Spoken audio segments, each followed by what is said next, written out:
one specific, very specific step that we are doing is how we are increasing our defense expenditure to become hard military power as well. So we have different instruments, different joint initiatives that we do, because so far defense has been very national.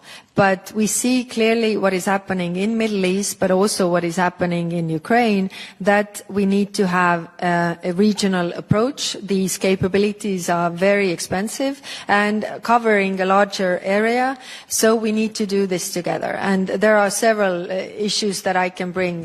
We have 9 capability coalitions. We have identified our capability gaps. We are working on those, coming from air defense to ammunition to actually become also hard power when it comes to military. But what we are also doing, because the other leg is the economic power. And there we have been economic power, but we are losing a lot because we are not competitive enough. And there we are also working with different strands. One is cutting bureaucracy, which is important, and creating possibilities for our companies, so that actually you have.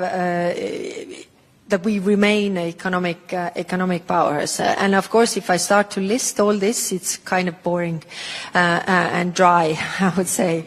But yes, we are working on those lines. And also, again, I come back to the where our strength comes is when we are united. And that's why we also need to work with our decision-making process.